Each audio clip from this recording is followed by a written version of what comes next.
Welcome back, everybody, to another episode of OA News Overtime. I'm Jordan Hill with Justin Lee. As always, Justin, we're back. What's going on this week? We're here. You tell me, man. You went to Birmingham, went to the Ham. The big city. For an in-person interview. I know. What is it, 2019? The year of our Lord, 2021. Who can believe it? Yeah. I guess that's the place to start, right? Yeah. I mean, that's been probably the most exciting thing we've done since we had one open that's pretty sad. Spring practice. Yeah. But we're slowly getting back to normal. So, yeah. Talk to two people. Auburn, yeah. 3 people in person. Auburn had the ambush tour where they're going out and speaking to donors and shaking hands and kissing babies, all that good stuff. And so we had a chance to talk to Bruce Pearl, had a chance to talk to Bryan Harsin, of course, and surprise appearance, Allen Greene. The cameo. We had a chance to talk to Allen Greene, so that was a nice kind of change of pace and a lot of interesting stuff to kind of pull out of what they had to say. Yeah, so the big thing that we put in the paper was, right, we kind of knew it already, but hey, for the fall, they're planning full speed ahead. The Braves are at full capacity. That's the plan right now. So, I don't know. Was anything interesting about that? I mean, besides what he said? I will say, you said the Braves, like in my head, it's like they're using maybe they're using the Braves like, how like when there's a natural disaster, they looked at Waffle House and like, well, Waffle House closed, so we better get they're looking at Truist Park and they're like, Braves are. Well, it's kind of good timing. Well, nothing about this is good. Yes. But the timing. Everything is bad. Right. But the timing for college is kind of okay to have the summer just in the fall, in the spring sports the way they are. Just get done with that, and then let baseball do its thing in the summer and make sure there's not any demon strains out there, and then be full capacity for the fall. So it's kind of a good time for colleges to just be done with the spring, put it all behind you, and then look forward to fall. But as it, like he said, so what did he say? He said we're planning on it. We're hopeful that we'll be able to have 100% capacity. Right. Basically that's what we're operating at, and if we have to turn it down the road, then we will turn it down. Which again, right. To the point you made, it was nice to hear that, but really, when you break down what he said, there was nothing that was like, whoa, wow. Right. But, I think that's at least a good sign. Oh, for sure. We've seen things that make us hopeful as far as the COVID numbers, and that was a big thing he hit on, too, is like, it's going to be out of our control because we listen to the health officials, because if they say you can't have, 87,000 people in Jordan-Hare, it doesn't really matter if Allen Greene wants that or not. they don't have that kind of capacity to do that. Sure. So, yeah, it wasn't anything that was totally like, wow. Not quite like, wasn't a mic drop moment like you tried to have just then. But still, it was nice to hear. Mic break moment. We're all still, I think, on the whole, especially as sports fans, we're trying to take the little victories that we can get as far as attendance and fans. Because, as much as, there was, it was nice that there was college football last year, it wasn't the same. And anyone who tells you it was the same is just lying. Because they had, 20% capacity in Jordan-Hare? Like, it was nothing near what a real season would have been like, what a typical season would have been like. So that was at least nice to hear that, that was coming along. Right. And then you talked to maybe a little bit more about football or with Bryan, right? You talked to Bryan? Yeah, mostly. That was kind of the biggest thing from Allen's conversation. His was kind of short and to the point and sort of focused on that. With Coach Harsin, had a chance to ask him about the fact that the transfer rules have changed now and we've got an immediate you can play right away. That's different than it's been in years past. And I asked him if he felt like that could be an advantage for him or what kind of asset that could give Auburn, because he's a first-year head coach and sort of analyzing, assessing what he's got on his roster. So he talked a little bit about that and said that, really they're going to know how they want to handle the transfer portal and sort of roster management from that standpoint over the next year or two, because everything's so new. Right. And he pointed out that it's going to be really interesting to look at different teams and see teams that decide, well, we're going to kind of be more of a transfer portal team. We're kind of going to go that way heavily. And we've seen that in college basketball. Like Iowa State. Remember them? They had all those transfers? Yeah, for sure. And you can see the advantage. I think, immediately like a team like South Carolina or something like that, if you're trying to build that program in the East, I could see the appeal of going that way. So what do you have to lose, right? Yeah, exactly. And I think, Harsin wasn't going to kind of show his hand and be like, we're targeting 4 receiver, or whatever it was. But but he was like, this is something new, and I did think it was interesting, like kind of coy. He was like, there's something interesting every day with the transfer portal. Sure. Like, you're just logging in and seeing who's in there now, but do you think they get alerts? Like, surely, or no? You know what they I mean, like, have? does it have notifications like Twitter? A support staff member. That's true. Who's just refreshing it? Dave, all right, what you got? It's been 7 minutes. What have you found out? It should be like you get a text alert, and it's like the NFL draft tone, like da-na-na-na, da-da-da. It's like, this is a guy from Western Kentucky. We're not so sure. That'd be great. But okay. Yeah, so that was from him. Sure. Some of the other stuff that was just interesting in general. Name, image, likeness. They talked about that because that's been a big topic. Kay Ivey signed that into law Sure. Last month. And, Alabama had come out, the University of Alabama had come out and said, look, we kind of have this program together where we're going to educate our players. Sure. And so great recruiting idea. Yeah. Great social media post. Allen Greene, Bryan Harsin, Bruce Pearl as well, just kind of talked about, we're having conversations where we want to have, something similar. We want to make sure to educate the kids because it is about the kids after all. Sure.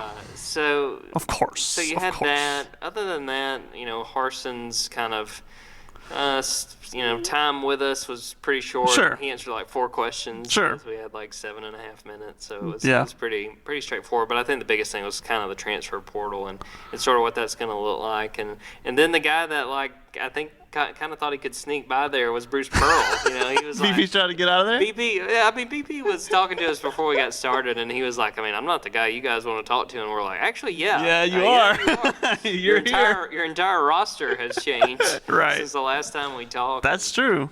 And it was really interesting. He said, people have come up to me and been like, well, how are your guards going to play? How are your guards going to fit? He's like, you guys have seen as much film on our guards as I have. Because they haven't been, they're not here. They're not working together yet. So it's interesting to hear him kind of talk about, those guys. He talked about Wendell Green, the point guard they brought in. And he brought up that when he was recruiting Sharif, he went to West Virginia for a tournament. And all of a sudden he's like, who's this, Wendell Green kid? Yeah. And he said he called his son Steven and was like, who is this guy? And he said Steven told him, well, he's probably like a mid-major. Sure. And he was like, he's not playing like a mid-major player right now. So, so that was pretty interesting to see that there was at least a little bit of history that Bruce had seen him play before and was impressed. And the other thing, too, Bruce talked about when they get together to begin team workouts, team practice, he said, I may take maybe a day or so and just watch them play pickup. Sure. Just so I can kind of see the flow and see who fits where. Because he pointed out, not only with these new guys they brought in from transfers, but he said, it's been like a year since I've seen Jabari Smith play in person. Yeah. And seen Walker Kessler in like a year and a half from back when he was still in high school. So I think that, there's a lot of excitement around the Auburn basketball program and just got a lot of new things. I mean, I was really intrigued with just how rapidly things changed since the last time we talked to Bruce. Yeah. It's seriously. night and day. And he talked too about JT Thor and said, there are still conversations with him and as he goes through that process, because that could be another piece that looks, that doesn't come back in JT Thor and makes the team look almost entirely different. Besides guys like Alan Flanagan and Jalen Williams, some of those guys. It was really good to talk to Bruce because it was kind of a glimpse into what his mindset is they've really overhauled this roster. Your Valley Rams lost 5-1. According to this game changer update, the Spanish Fort, Spanish the Fort regional. is a formidable team. Yeah. So, hey, Valley was fired up about the trip to Gulf Shores. So. I think they get one more game, right? I think they're still in it. I think they may move to the losers bracket, but you just got to keep battling back. There you go. One game at a time, baby. So Wendell, it's interesting you say that about Wendell. Like, that is the new world we're living in, the new transfer portal. If you like Wendell Green, then you like the new rule because that's the pathway he followed, right? You kind of said that too, like you were looking at Amazon. It's like, if you like Wendell Green, you might also like. We have a link, yeah. No. So like Wendell, so he's in high school, right? Bruce watches him. Steven says, right? And it's like, well, got to go prove yourself at College of Charleston, or is that Zep? No, that was Zep. That was Zep. Eastern Kentucky. Eastern Kentucky. Yeah. My bad. Not to be confused with College of Charleston. Right. So go to Eastern Kentucky, prove yourself, and then get where you wanted to be to begin with. And that's right? smart, and I think even in college football as well. I knew I was wrong. That's why I said it that way. But you look at it, too, the way you kind of pointed that out, like, as, we always talk about, like, you're always recruiting, but it's to that point where, if you're a coach and you're like, well, we really needed this guy at this position. Right. I mean, the recruitment kind of doesn't end. If he winds up, he might not be happy in a year or two. You remember that name and say, this is the guy we really wanted, and maybe we just lost out on him to whatever other team.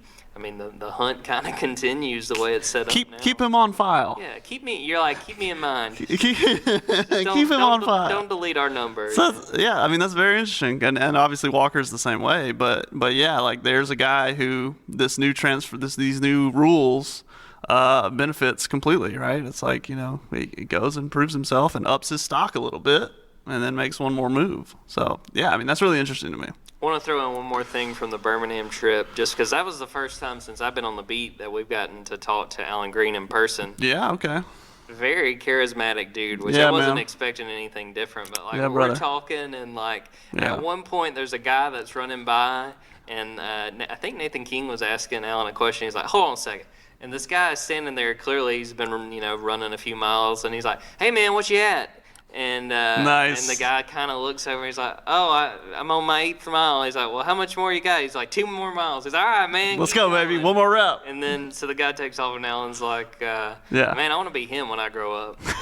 And he had a couple comments like that. And I know Gianna Hahn from AL.com, she posted, a couple pictures of what he was wearing. He's looking nice and really showing off in front of all of us. And, but that was nice to kind of get a chance to talk to Allen and sort of, again, it was good to hear this stuff about Jordan Hare and again, good chance to kind of catch up with everybody. He's always got it on, even whether he's on the record or not.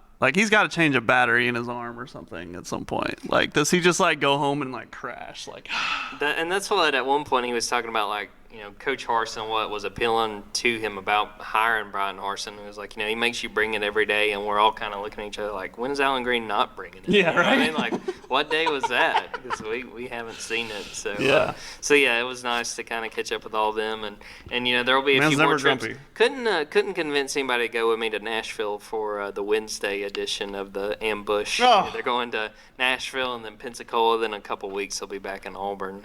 But yeah, so that was good. A little more intel. It's been a few weeks and even months looking at Bruce Pearl since we've talked to some of those guys. So good to kind of catch back up with them. Nashville would have been fun. I know nobody would fit the bill with me. It's a shame. I said I would drive. Nobody wanted to go to Nashville. And ask the same questions. Exactly. Well, what I was going to do was hit every stop and do the TV thing, which we got yesterday, which was, so what do you think of Birmingham? You know what I mean? I just show up in Pensacola, and the only question I ask is so what about the fans in Pensacola?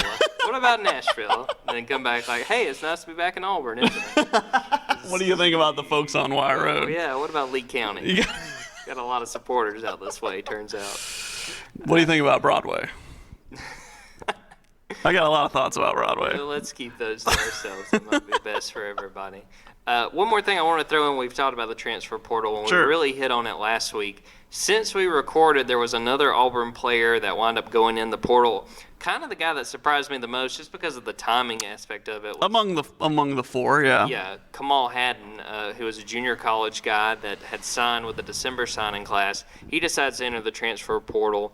Again, kind of surprising because he had done pretty well. I know Jalen Simpson was singing his praises during spring practice, and he played well in the 8A game and forced a fumble on Tank Bigsby, which we don't see all the time. Sure. But then Kamal, decided he's going to look at his other options. And I think the biggest thing that kind of made it make sense to me was the fact that he signed with the previous coaching staff. He signed when Kevin Still was still the interim head coach. Right. There was the belief, which, you had gotten the quote, I believe, or it might have been me, with one of our local guys who said, they were being told they expected the coaching staff on the defensive side of the ball to stay the same. Right. So that at a certain point, that's what they were told. Yeah, and I think that probably played something into that they were being told, guys like Kamal were like, have been told, we're going to stay here. There may be a different head coach, yada, yada, yada, but, like, you can expect to, be coached by, like, a Wesley McGriff or whoever it might be, and then it didn't turn out to be that way. So, didn't go that way.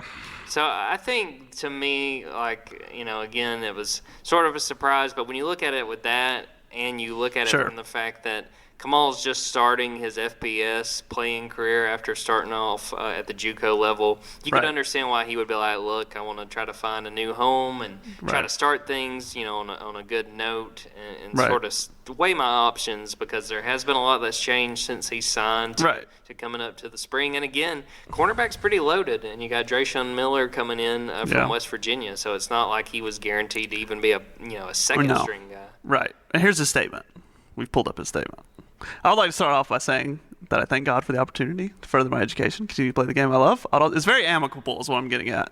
I would like to also thank Coach Harsin and the Auburn family for allowing me an opportunity of a lifetime to be a student athlete at one of my dream schools. However, after further talks with my family, we have made a decision. It's in my best interest to enter my name into the transfer portal to identify a new school and program to help me reach my future goals. Once again, thank you, Auburn University. So, like, it was obviously very amicable, but, like, hey, I didn't sign with these guys. I'm going to go see my other options. And they didn't recruit me either. Yeah, exactly. They didn't want me. Yeah. I didn't want them. You know what I mean? Yeah. He wasn't a Boise target. No, not to my knowledge. He was not. Right. So you got that. As we record this, there's a few guys that we know that Auburn is targeting in the transfer portal. Sure. We're recording this on Wednesday. UAB defensive tackle Tony Fair is supposed to make his decision at some point today. If you see us checking our phones, that's probably why we're doing that. That's exactly what I'm doing. He's a target. Running back from Central Michigan, Jordan Ingram, who's a guy from Alabama. He's another guy that might be targeted for a depth, adding depth to the running back room. And also Donovan Kaufman, safety from Vanderbilt, is a guy that we're kind of looking at and seeing would make a whole lot of sense. He was a guy that played for Derek Mason and obviously would be coached by Mason if he decided to come to Auburn. So a lot of moving parts, and there's been days this week where I'm like, man, what am I going to write about today? Yeah, and it's Transfer like then portal it comes up. Giving. Transfer portal never ceases to amaze us. Giveth and taketh away, and for us keep giveth. Our portal is an awesome portal. That's what I'm saying. Transfer portal whirls to life. I can still picture it like the Battlestar Galactica. I just know there was, I think that was 2 football seasons ago, there was a weird shot of the Dallas Cowboys, like the light coming through the arena, or coming through the stadium. Yeah. And someone put a screenshot of it, and I shared it and said, is this the transfer portal? This is it. We found it. We found it. Dak Prescott is going to Ole Miss, I guess. The underground. Okay. Notification was not Tony Fair. Okay. Don't worry. Tony Fair watch will continue. Let's switch gears and go to the Diamond. We'll start with baseball. I wrote about this a little bit earlier this week. Auburn baseball is just fighting to make us, to take one of the last 2 spots in the SEC tournament. Auburn's going to have to do some winning to make it happen. And to their credit, I wrote about this a little earlier this week. They are playing the teams you would want to play at this time of year, because they've got Texas A&M at home this week, and then they play at Missouri. I'm just going to go ahead and say that if they don't win, I think 2 of these 3 against Texas A&M, they're in real trouble. Because Aggies have been playing pretty well lately, and Texas A&M is the team right now that's right ahead of Auburn. They're a game ahead in the SEC standings. So unless I'm wrong, Auburn's second to last right now. Missouri's 5-19. Mm-hmm. That's a number that we know. We want a leader, not a loser. Auburn is 6-18, so 1 game up, right? Correct. Or is that a half game up? I don't know how that stuff works. Okay.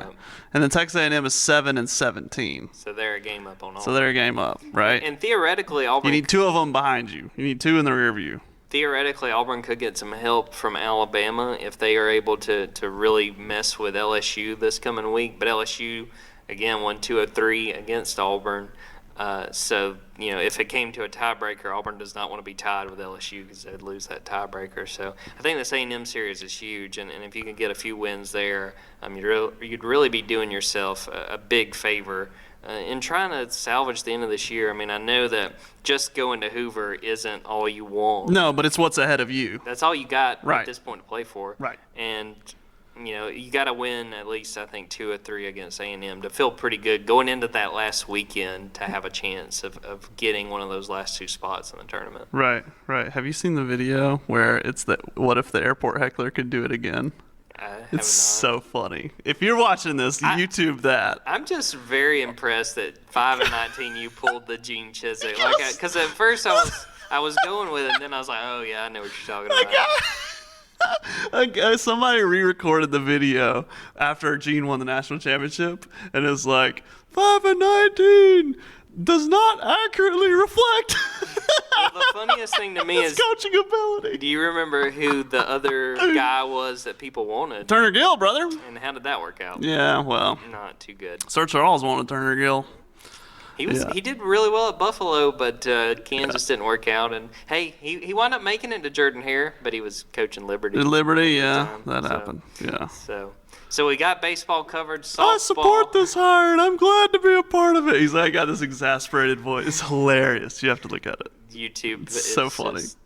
Endless. It's done us so much good. Done us so much good here on this podcast. Auburn softball. Yes. Take it away. They started the SEC tournament, and things didn't go their way with a 3-1 loss to South Carolina. Right. But it looks like maybe the season isn't quite over. We'll see. They got the Southeastern Conference is so strong that they might just make the regional anyway. They were the 12th seed going into the SEC tournament, lost to the 13th seed in the play-in game, which is not what you want. When I look back at this season, they just did not score enough runs. Plain and simple. And once again, 3-1. You can win softball games giving up 3 runs. You can. It's happened before. But they played 24 regular season SEC games plus the tournament game, right? So 25 SEC games. They scored 1 or 0 in 15 of them. It's not going to do it. And and they're dead last in runs scored in the SEC, and the bats just never came alive, and it never happened for them. So selection show's coming up. I assume it's on a Sunday because selection shows are usually on Sundays. Selection Wednesday just doesn't have the same ring a selection Sunday. No, it doesn't. But we'll see. That's the conference is so strong that all 13 teams might just get in. But if someone was going to get left out, it would be either Auburn or South Carolina or both. So, right now they're at the mercy of the selection committee. I can't help but think, and we've talked about this on the podcast before, when you compare the Auburn baseball team with the Auburn softball team, it's almost like you got a reverse card in Uno. Yeah. Because for baseball, the hitting has never been a problem, but the pitching has just killed them, game after game. And then softball, some of the best pitching, among the best pitchers in the SEC, and just can't give them any run support. It's just so frustrating. I got to imagine, too, for fans who follow both teams, it's like you go from one extreme to the other if you're watching each team, because it's just each have completely different problems, but they're finding themselves in the same spot where they're really just hoping they can keep their seasons alive. Sunday at 8 p.m. Central Time. Look at that. See, I know some stuff. The power of the Google search. Yeah. Very proud of you. There you go. Well, the thing I want to kind of close out the podcast with, we talked about the fact that it sort of looks like we may have a normal football season in Jordan-Hare, 100% capacity, sort of a kind of a throwback to the pre-pandemic days. And I want to ask you, Justin, when you think about before COVID was a thing, before the pandemic, what's something that you miss that you haven't been able to do that was part of your everyday life, or something you were able to do a lot more often than once the pandemic happened? It's going to be weird. Like, that first time we do Tiger Walk, I'm going to be like, you germs. Yeah. It's probably just that first time, and I'll get over it. But, that people packed in. It's tight. Everyone, a player touching that many people's hands. Woo! We're going to be like, yeah. They need to get a support guy that's just hitting every handshake. And look, we'll ask the health professionals. They say it's fine, but I'm going to be weirded out the first time. I'm going to be a little, But no, I don't know. There's a lot I miss, man. I consider myself an outgoing person. I miss traveling, man. It's been a long time since I've been anywhere. I want to go somewhere. So maybe sometime. I don't know. What was on the list? Give us somewhere you want to go. We were gonna go to. We were thinking about going to Vegas for an AEW show, Double or Nothing. But we might go here at the end of May. We'll see. We keep tuned for that. We'll see about that because they're in Jacksonville, so they've built a bubble. Well, they're still not really in a bubble anymore, but they've pitched a tent at it's called Daly's Place, which is connected to the Jaguar Stadium. Yeah. So AEW is run by the owners of the Jaguars. So they use that venue. It's like an amphitheater next to the Jaguar Stadium. So they've been there, and now they're bringing in more fans, but they're still in that venue.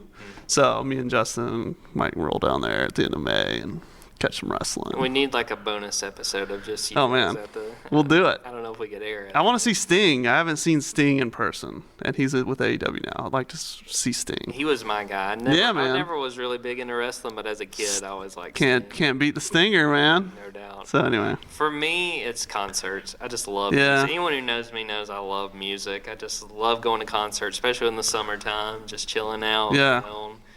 Like a grassy little knoll watching a show, and haven't had a chance to do that. So looking forward to, as long as everything stays the way it's supposed to, in early September, we're supposed to go see Jason Isbell in Montgomery. So there you go. It'd be nice to kind of get back to normal and seeing shows. And do you know what venue it is? I don't remember. Oh, well. I just know that the funny thing was my girlfriend got the tickets at Christmas, and she's like, "Oh, it's in September," and I was like, "Oh my God, this is like going to be the weekend that Auburn plays at Penn State." But luckily it wasn't that. Right. I almost had a panic attack on Christmas Day. Yeah. It's like, why? Oh my God, why? But it wound up working out, and I'm excited, and I think everybody's excited to be able to kind of go do stuff like that again. Sure. Yeah, man. Yeah. Well, unless you can think of anything else, Justin, I think we've covered everything. I think that was a phenomenal podcast. I think we killed it again. Kudos to us. Pats on the back. Didn't pick up any balls this time. Nothing. But, Oh, whoa. Well, I'm occupied with the microphone. We'll save this. Yeah, we'll do it next time. Again, everybody, thanks for watching. Thanks for listening. We're going to get Justin to learn to juggle before the next episode. That's how we're going to make up for it. But until then, Jordan Hill, Justin Lee, thanks for watching. And until next week, take care.